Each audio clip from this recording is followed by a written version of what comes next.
to be the mayor of this city. We are in the fight of our lives. Good evening. Welcome to Wow.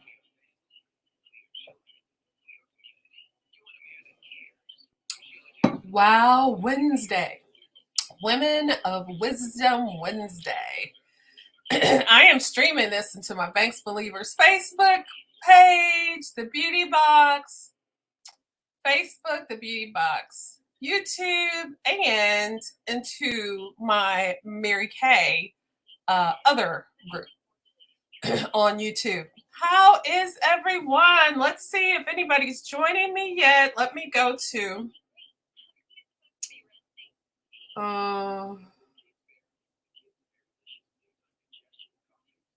will you be there? Okay, let me go to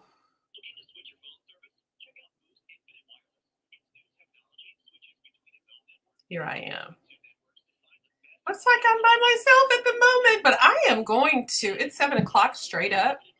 And I was just thinking and contemplating on what we could talk about. And I know that one thing I talked about was time management.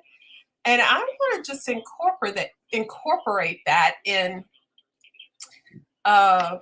rules for winning at the game of life. It's so important that we be intentional about our minutes and about our time that we are on this earth. And so I thought I would share some points that I feel like are rules that are for winning at the game of life. And the first rule that I could think of, well, before I go into that, I'm going to go into time management. And we say time management, but it's really self-management because everyone gets the same 24 hours a day. And everyone gets the same 168 hours per week. So if you're watching this and you see the little red live button, you're watching me live. But if not, be sure to put in the comments section hashtag replay. Hashtag replay. This is Cheryl Banks, CEO of the Beauty Box for Him, Women Empowerment and Bible Study. Hi, Deandria Jackson. How are you? So good to see you. This is where we know God. We're getting to know God, to grow in our knowing and to show Him to others. And Wednesday nights, we do a Women of Wisdom Empowerment section series or whatever you want to call it. And on Thursdays, we have spiritual makeovers at 7. Make sure you don't miss the Bible study online here. And then on Tuesday, every weekday at 7 a.m., we have a daily devotional to get us off on the right foot focused, focused on God and His way and will for our life. A lot's going on. We have a holiday huddle in Waller, Hempstead, on the 9th of December. So just get plugged in, participate where you can, and enjoy. We do also sometimes have in-person Bible studies, but today is the rules for winning at the game of life. And so considering that everyone has the same 24 hours, the same 168 hours a week, this is what I want you to think about. I want you to think about this. And Andrea, you're here with me. So think about this. And if you can participate in the comments section, that would be beautiful. Let's say you have 168 hours in a week. Everybody does, right? Some people get so much done in 168 hours, and some of us don't. Who is that saying, hey, Mrs. Cheryl Banks? Put your name there. If you give, I see Janet Potts somewhere. There you go. Hey, but if you put your name there, if it's not showing your name, just so I know who I'm talking to, or you can let StreamYard, you can give StreamYard permission and they will attach your name to your comments. So think about, hey, Brittany Kaiser, hey. So let me just, and maybe you've done this with me before. Hi, Alice Richardson, but maybe you should get a piece of paper or something you can write on. And I would like for you to put 168 at the top because that's the number of hours that each of us have in a week. And I know some of you in Mary Kay, you've heard this before, but let's do it again because we have to be intentional about the limited amount of time that we get because these days, these minutes, they don't roll over to the next day. So if we don't use them, we lose them. Hey, Sherry Barrett. So it's very important that we're intentional about how we show up on the planet. So write that down. 168 hours. Hey, Cynthia Shelton, because I feel like today, tomorrow, December 1st, it's a great day to get a new idea, to get a new thought, to get a new mission for your life, to even come up with a mission statement. I don't care if you're 18 or 88. If you're on the planet, there's a reason and you should have a mission. So 168 hours. I want to know now, where do you spend your hours? Write that down. Where do I spend my hours? 168. Take off sleep. I sleep, let's say, 8 hours a night, 7 nights out of the week. That's 56 hours. So take that from the 168. Then maybe a job. Maybe you work a job 40 hours a week. Take that from the 168. And then you have chores. That's 10 hours a week, cooking, cleaning. Let's give it that. Some of you don't spend 10 hours, but I'm just giving it that for the sake of this exercise. And let's say church, 8 hours a week you spend in church. So that's 114 hours that you have used out of your 168 hours, meaning that you have 54 hours left to do something with. What are you doing that you shouldn't be doing where you could be doing something for the betterment of yourself, for the kingdom, for others? So in thinking about that, how much time, tell me, think about it. How much time, because I came up with 54 hours and I took out time for working, sleep, chores, and church. So what else are you doing? Do you have, after you take off that, you probably still have at least 40 hours a week left that you can spend towards some dream that you used to have or something. So the first rule for winning at the game of life, number one I have is set clear and empowering goals. Clear and empowering goals. What is the goal? Can somebody put something maybe a goal would be for you? Just off the top of my head, a great goal would be to get more physically fit. Maybe your goal might be to lose 5 pounds in December. Don't say 50, 1,000 pounds. Just start off with 5. I used to go to Weight Watchers and you get prizes at every 5 because that's kind of a landmark. And if you're doing it in a healthy way, you can lose 1 to 2 pounds in a week. Okay, so let's say your goal is 5 pounds for December. And then how am I going to do it? You know what I mean? And then you create a plan. So that could be something. Another goal would be to pay off maybe one of your creditors, your credit card. And the way to do that is write down everybody you owe. You can do it from smallest balance to highest balance, or from largest percentage that you pay. What is it called? Y'all know what I'm saying. Largest percentage. What is it called? Y'all know what I'm trying to say. Not percentage, but interest rate. Largest interest rate to smallest. And you can create a plan to pay off your bills. And you say, maybe, Cheryl, I don't have extra money to pay off my bills. So how can we get some extra money? This would be a clear and empowering goal. One thing we could do is we could sit down with all of our bills and everything that's going back and see what we can cut back on for a while. Maybe, and this is not forever, this is for now. So maybe, like me, one of the things I probably could cut back on is I have a huge expensive cable. My cable and internet is ridiculous. And I keep saying, I need to sit down and go through, because every now and then I'll do it and I'll go and they'll have different deals and things going on. And you could probably get $100, $200 off of your monthly bill if you go and cut out subscriptions you're not using and so on and so forth. So that is like a good and noble thing to be doing, right? And then maybe you could find a way to make extra money. So that's a thought. How could you make extra money? Some of us have hidden talents because remember, you have 50 hours left, more than 50 hours left. So, what can you do to make some extra money to pay off your money?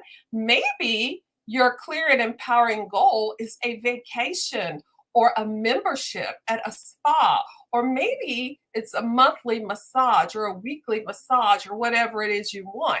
So, I really want you to think about it. I remember Oprah having somebody on her show, a lady on her show, and the lady's like, "Yes, I like to get a weekly massage. I like to get a monthly mani pet or a monthly whatever." And Oprah says, "You're living a good life." She doesn't have Oprah money, but she's made her life to where it's a good life. And you remember last time we had Wow, I did Wow. I talked about making your life a life that you don't want to vacate from. I want my life to be a vacation. It's nice to vacation, but I don't want to have it to get it away from my life. I want my life to be a vacation. I want it to be like somewhere I like to show up to.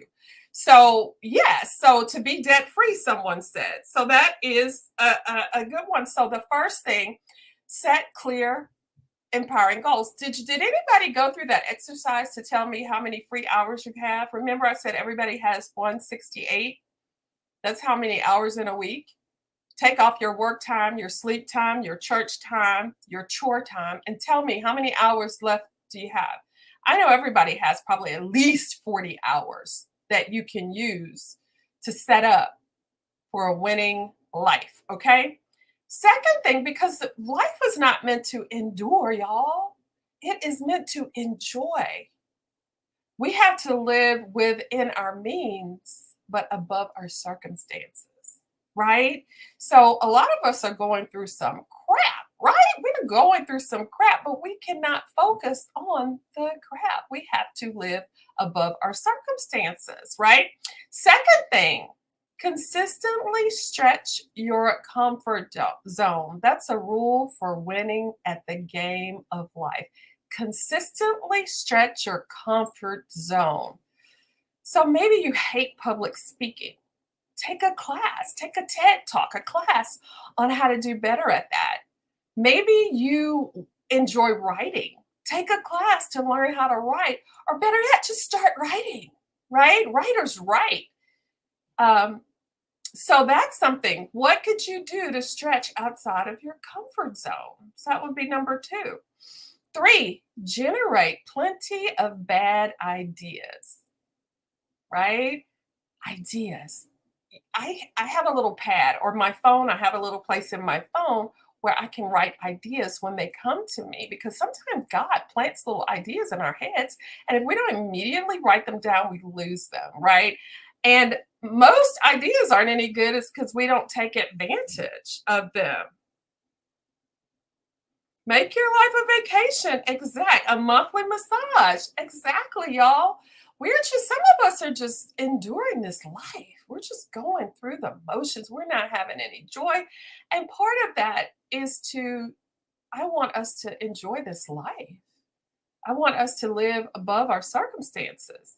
I think God wants us to live that life of abundance. We're carrying too much. So that's another thing. What are you carrying that you need to put down? What are you carrying that you need to put down? That's a bonus because it's not on my notes. Carrying too much. Whose load are you carrying that you need to give back to them? What are you trying to fix that you haven't broken? Think about that. Think about that, okay? So, did anybody come up with how many hours? Remember, I had 168 hours. Write down everything you do and let me know how many hours you have left to do something with. So generate plenty of bad ideas. I say that because we come up with ideas and we don't act on them. So, nothing's going to come from that, right? Number 4, make mistakes and learn from them. Most people are too afraid to fail, so they don't move at all. They don't do anything different because they're afraid of what it will look like to other people if they fail. So this is the deal. Make mistakes and learn from them. Lord knows I'm an expert at failing, right? I do it all the time. Even with the Beauty Box, the new foundation, I even did the paperwork wrong, got stuff wrong for that, but I am doing something. You're never going to do anything great if you don't take that first step. It's like you don't have to be great to start, but you have to start to be great. You have to give God something to bless. You have to give him a way to help him or help you believe that he can do what he says he can do. Not just for other people, but for you, for us, right? So let's do that. Okay. Uh, oh, I love this next one. So, and the thing about the mistakes, most people try to get up so fast from the mistake, they don't learn from the mistake. They just fell down and they don't look at what they fell on or over or slipped in. They're so busy getting up that they didn't learn the lesson from the mistake. So you got to look back at your mistakes and learn the lessons and see how you can fail differently the next time because it doesn't make sense to fail, but you shouldn't be making the same mistake, is what I'm saying. So, and some of us do that with relationships, right? We keep dating the same, and not me, obviously, but we keep dating the same person with a different face. It's like, what red flags are you ignoring that keeps you in the same situation year after year after year? You know what I mean? The next thing I love, expose yourself to new ideas, people, and places. Do you see this? See, that's one thing I love about what I do for work, Mary Kay. The business is the same, but the audience is constantly changing. I'm constantly meeting new people. So I love that. So maybe go to new places, um, try different foods, different restaurants, go out with a different friend, have some different conversations. And sometimes as we get older, we love to talk about our aches and our pains and all of the people and things that are wrong. But I challenge you to go out and talk about ideas and talk about things that are going on in the world with a positive spin. Find the positive and speak on it. Talk about ideas and things that you're doing or going to be doing. Some people, when I talk to them, it's like I just want to jump off a curb, play in traffic. It's like dread. It's nothing positive ever. Oh my gosh, don't do that. And if you feel the negativity coming out, just don't talk. Don't talk. Okay. Life is hard enough. We need the positive things. Joyce says, I try to go to different places. Yes. Have you been to the museum lately, ladies? Or, Houston, we actually could spend time, uh, a lot of time visiting places we've never been right here. Like I know in my neighborhood there is an edible walking trail where you walk the trail and there's all kind of fruits on trees and different things. So it doesn't have to be an expensive thing. You know what I mean? You might even go into your neighborhood app and see if anyone needs some help to do something that you're good at. Some people will pet sit, water people's plants when they're out of town and things like that just to make a little bit of money and do some different things and to meet some different people. Maybe get involved in a different organization outside of church or the people you see all the time. Because that just, you're around the same people all the time, every day. Get outside of the people you know and different groups, different organizations. Maybe go to your neighborhood meeting that we never go to, right? Your HOA or whatever, and meet some different people. Or even put on some tennis shoes and go and meet some neighbors. Okay. So that was expose yourself to new ideas, people, and places. Get a book, read something different. Who's going to Moody Gardens for their first time this week? Who are you going to it? Who are you going with? And when are y'all going? Joyce? I want to know, who are you going with? I think that's so cool. I was thinking about that today. It was a beautiful day. Was it yesterday? To just go drive to Galveston and walk on the beach, just to do something different, have some ice cream or something on the Strand. Yes. Okay, so expose yourself to new ideas, people, and places. Next, live within your means but above your circumstances. So I already mentioned that. So if you're overspending, stop overspending, right? Stop overspending. Find out ways to cut your monthly bills down and maybe see how you can make a little extra money doing something else. Maybe, oh, MDACC Retirees Association. Nice. Do y'all do a lot of things like that together, Joyce? Hey, Pamela West. But even just getting a group of girls together, positive girls that you like hanging out with. Some people you don't because if things don't go their way, they're yucky. Yeah, I can't spend time. Life is too short. Y'all do things like that all the time. All right, y'all.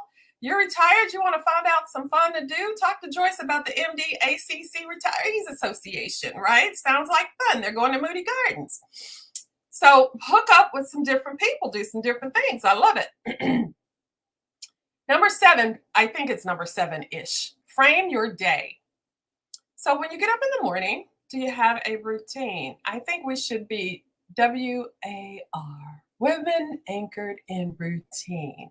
Certain part of our day should be routine. Like when you get up in the morning, you open your eyes, be grateful.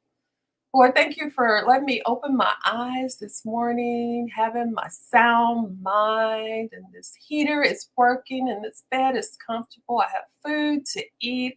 I have people that love me, and be just grateful and ask God to show you Himself throughout the day. So, and then frame your day. So, is the first part of your day journaling and Bible study? Have all of your stuff in one spot. So all you have to do is get your hot beverage, your little moo jacket, go and sit in your spot and spend time with God. Everything's already there. You're not having to go through bags and looking for your Bible and looking for your notebook and your journal. It's all there in your place. I know some people have prayer closets, but you could have a corner of a table that you leave stuff at to go back to. God's everywhere. He's not just in the closet. Okay. Now, if you're a person with a noisy household, you might have to find a closet or a bathroom or something to lock yourself in for peace. But my house, we have peace in my house because I have a house of peace. That's how I live. I know some people, they don't like it. They like noise. They like commotion. They like movement all the time. So if that is your house, you got to wake up before all the drama starts so that you can spend some time with yourself, by yourself, talking to God about being intentional about this life He gave you, asking Him what you should be doing. Okay, because He knows. Go to the Creator to see why you were created. So frame your day, and at nighttime, right? What are you doing at night? Like at night, set your coffee up so that when you get up for your Bible study in the morning, all you got to do is get your coffee. It's already brewed, right? Now, if working out is your thing too, put your workout clothes on before your Bible study so that after Bible study, you can just go walk. And that's something we need to be doing. Just a soft walk. It doesn't have to be doing anything major.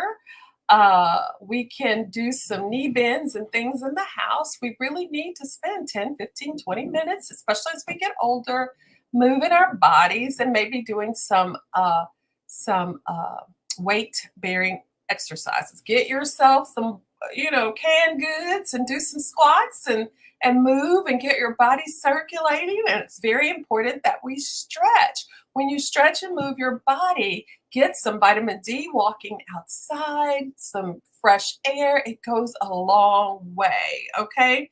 So frame your day so that you can get those important things in your Bible study, your time with God, your exercising, or whatever is important to you. Okay. And then that was frame your day. Number 8,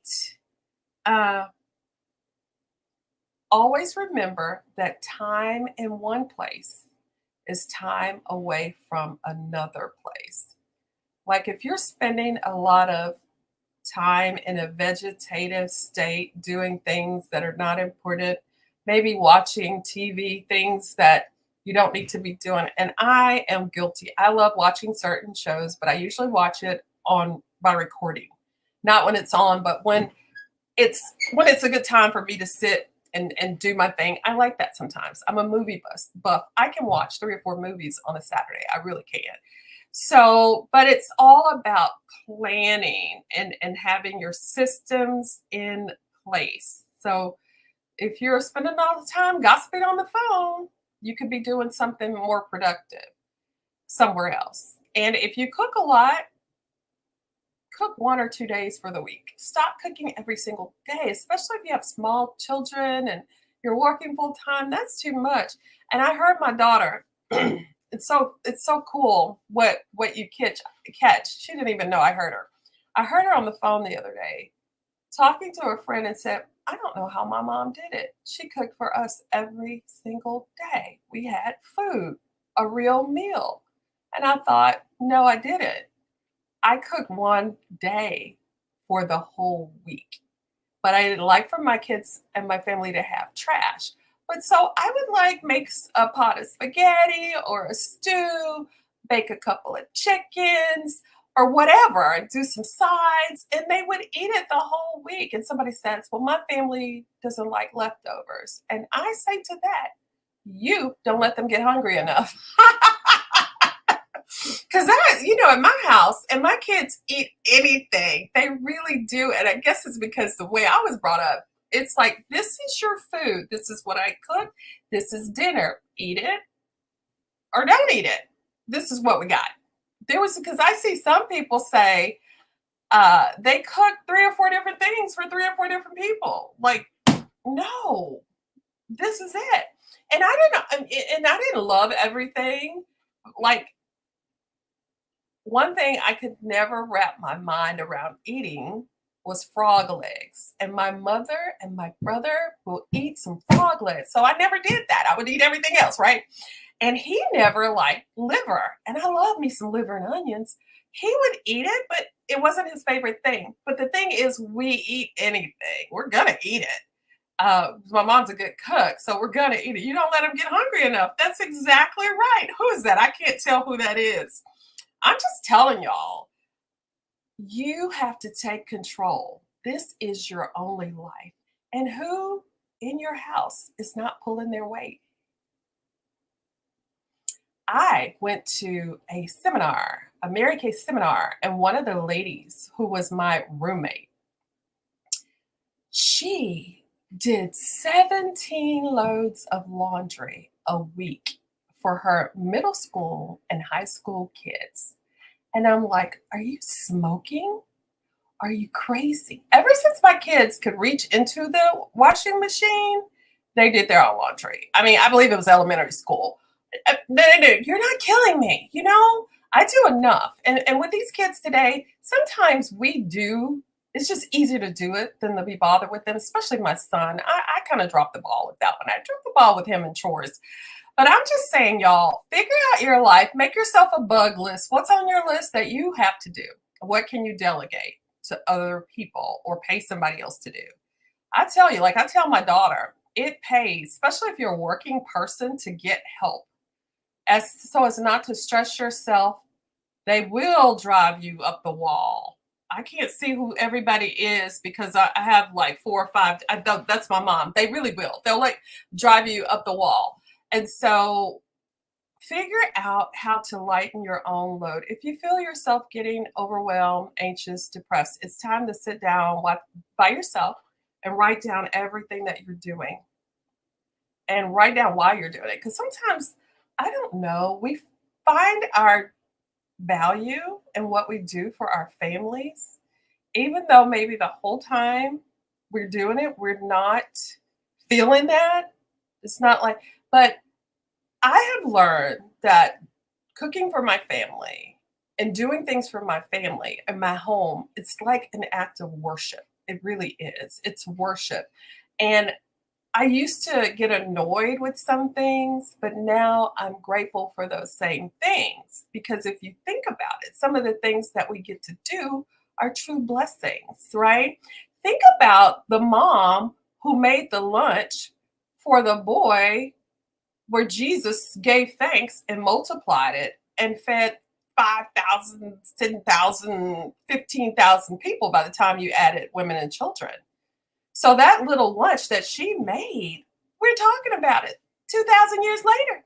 So what I'm saying is just ask, just be on the right frequency with God and ask that the things that your hands touch, that people are blessed, and make sure that you don't enable people so that they're not doing what they need to do to get better, to be better. I know children will drive you insane if you let them.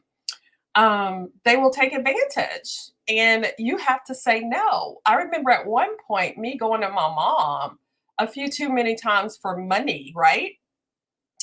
And she was all up in my business, wanting to know what I needed it for, blah, blah, blah. It was so annoying. Like my son used to say when he was like, so annoying. But when you invite people to help you with your problems, you give up privacy. You have to tell them, right? And so when you and then too, once she stopped helping me, I figured it out. So she stopped enabling me and I got stronger as a person. And as mothers, especially, we have to let our children figure it out, get stronger. Okay. We can't be letting them guilt us into things we shouldn't be doing. And we know we shouldn't be doing. Why do we know we shouldn't be doing it? Because we're thinking about it. If we're thinking about it, we probably shouldn't be doing it. And we probably haven't even really gone to God about it. I'm just saying. So the purpose of this is to set us free, y'all. We're doing too much. Like the kids say, you're doing too much. You're doing too much. So if you're doing too much, if you don't have a life, if everything depends on you, that's a problem. If you can't take a vacation because you're afraid the world's going to fall apart as you know it when you come back, that's a problem. And don't let God pull the carpet from under you because he will. Because he doesn't mean for us to, we're not made to carry all of that. We're not made to do it. And one day he's like, I'm giving you time. He's so patient. He's so patient. He gives us time to make these changes. He gives us time. He gives us time. And then boom, something happens. And he gave us all this time to get it right, but we didn't. And now we're suffering. We're suffering. Yes. Okay. Struggling and suffering because we are not being obedient. What is God calling you to get help with or to put down or to give the drama to the person that owns it? What is he calling you to give up for your peace of mind and to open up your connection with him more? Because disobedience separates us from God. It's a sin. Sin separates us from God. Yeah. So, yeah. Okay, let me go on because I can go forever and it's already time's up. So let me go real quick through the rest.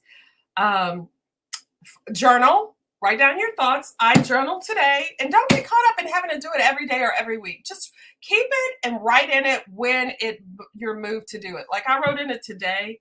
I've been kind of in a way in my head, and so I haven't been really talking to. And my journal's like to God. That's kind of like to God.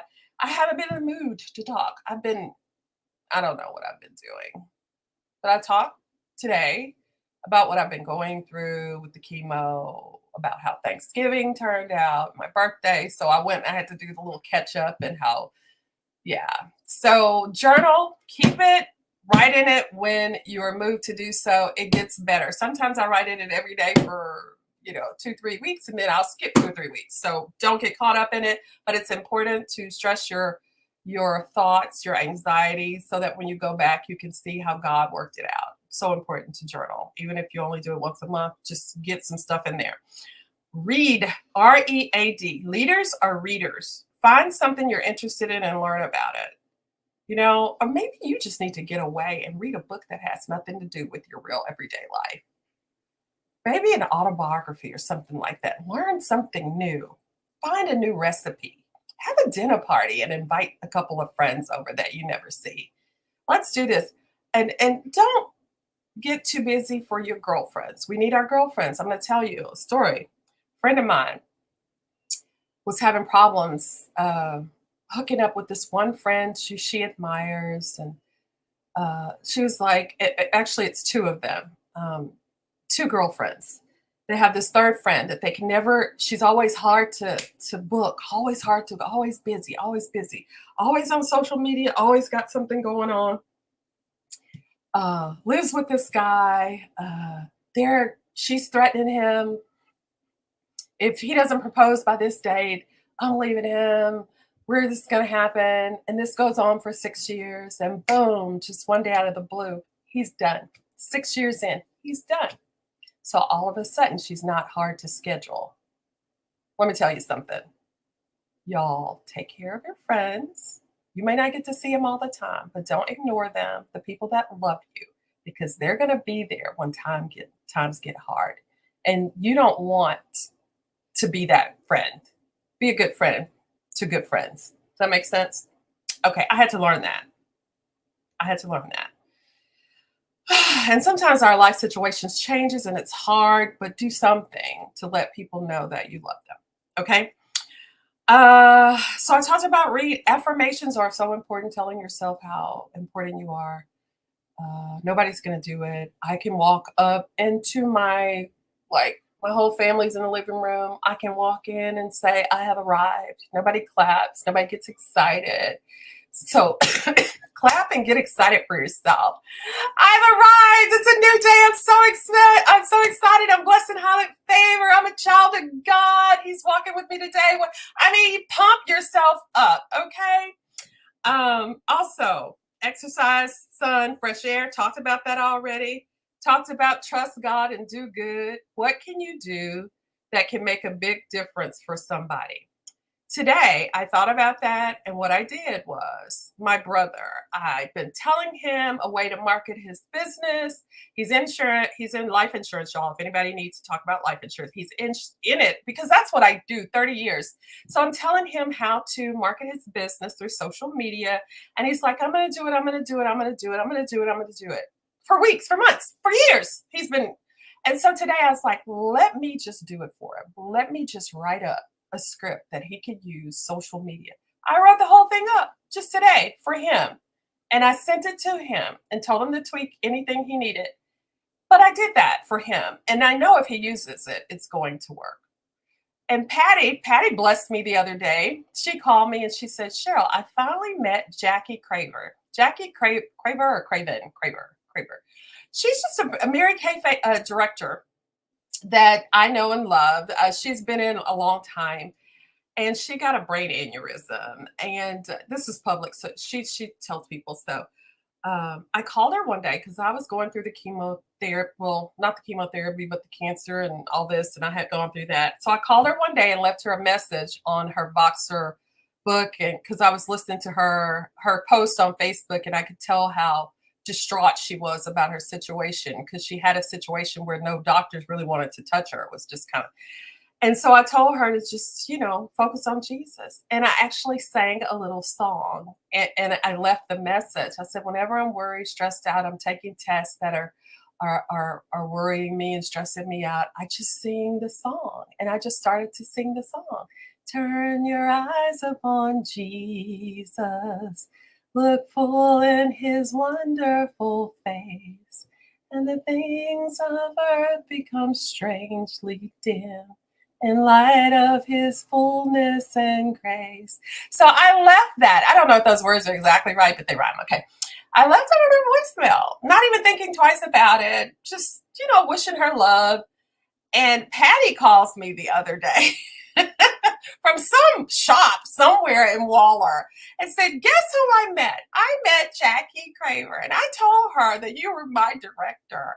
And Patty has to tell the story. She tells it.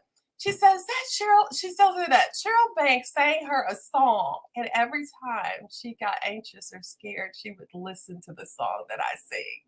So I say all of that to say, you just never know how God is going to use your good. You're just being sweet. You're just doing what you would want done for you.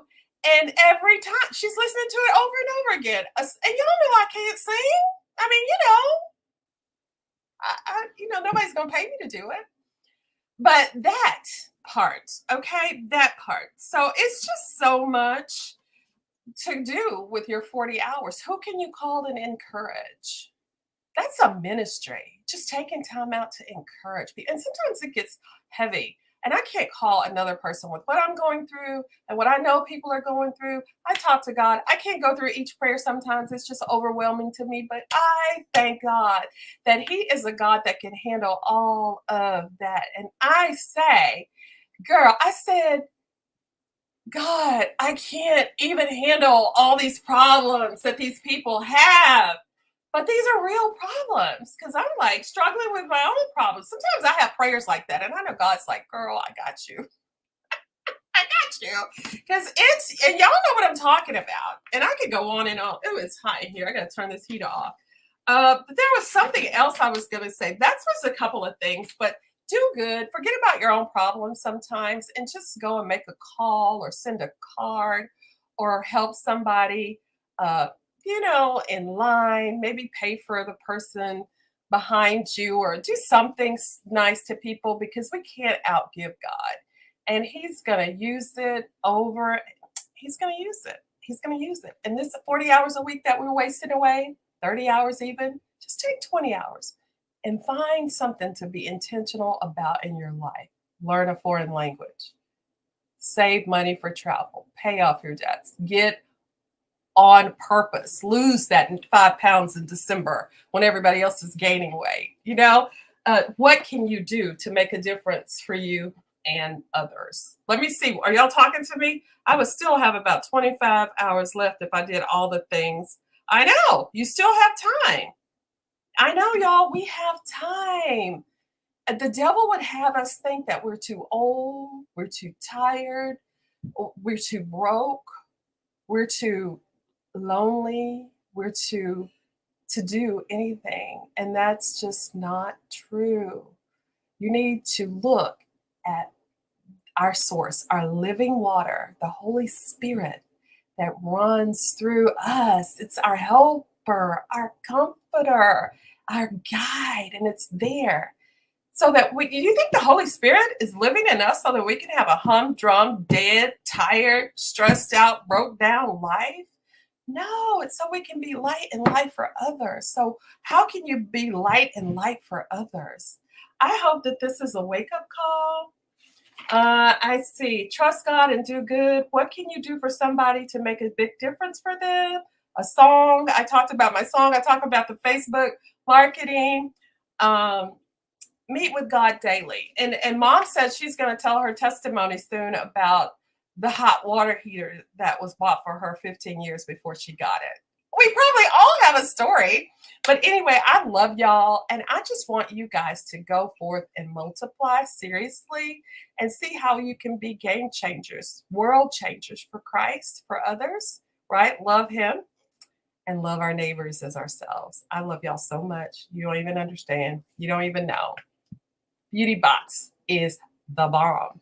Y'all have an amazing day and be intentional and think about your hours and what you're going to do. I would love for you to let me know later how this meeting changed your life. It made you have a new thought. Just one new thought. All right. Love you. Bye.